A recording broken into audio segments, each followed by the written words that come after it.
On se souvient tous de quelle manière l'humoriste Guillaume Meurice et son équipe sont entrés en conflit avec leur direction à la fin 2023 suite à une chronique où le Premier ministre israélien Benjamin Netanyahou avait été qualifié de nazi sans prépuce. Loin de soutenir son salarié, comme le veut la tradition dans la maison Radio France, la direction déclenche une procédure qui s'achève par le départ de l'humoriste et de plusieurs de ses collègues. Cas isolé ou politique volontaire de forces politiques hostiles à la culture et à la liberté d'expression organisant le démantèlement du service audiovisuel public dans ce qu'il a de meilleur. Perçu dès ses débuts comme une forteresse culturelle de la gauche, le groupe Radio France est depuis longtemps dans le viseur d'une droite qui fait de la sphère médiatique un instrument de conquête du pouvoir. En effet, faute de pouvoir s'en prendre directement à une entreprise au succès populaire indéniable avec plus de 7 millions d'auditeurs quotidiens, les autorités politiques en place depuis 2017 ont remis en cause la rentabilité de Radio France, bien que ce concept ne soit pas adapté aux missions de service public.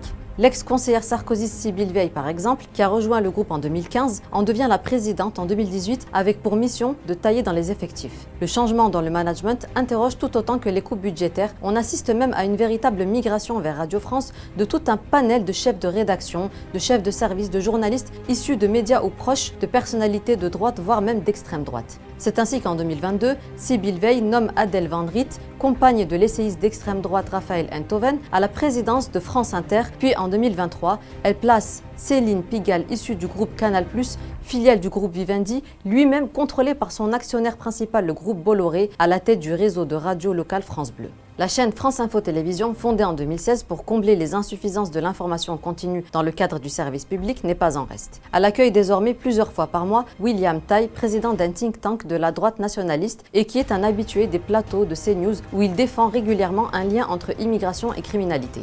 Également en provenance de CNews et plus particulièrement de l'émission polémique L'heure de pro, Noémie Schulz, chroniqueuse judiciaire, est à France Info depuis septembre 2024. La matinale d'Inter de 2022 n'est pas celle de 2019, la considération réciproque a changé, confiait à l'Obs Jordan Bardella en février 2023. Bien sûr, tout cela provoque des remous en interne. En juillet 2024, ce sont 76 des 95 titulaires de la rédaction de France Inter qui signent une motion de défiance adressée à la présidente Adèle Van Riet. Selon Le Monde, le texte dénonce plusieurs décisions incompréhensibles prises par la direction de France Inter ces derniers mois, ainsi que l'impossibilité de continuer à lui faire confiance pour diriger cette radio. À la suite de l'épisode Meurice, plusieurs syndicats de journalistes ont dénoncé en mai 2024 une menace contre la liberté d'expression par le biais de réductions budgétaires qui touchent des émissions emblématiques comme La Terre au carré, qui a presque été supprimée puis sauvée in extremis grâce à une importante mobilisation populaire. La bataille n'est donc pas perdue. Laissez-nous votre avis en commentaire et en attendant, à bientôt sur Nouvelle Aube.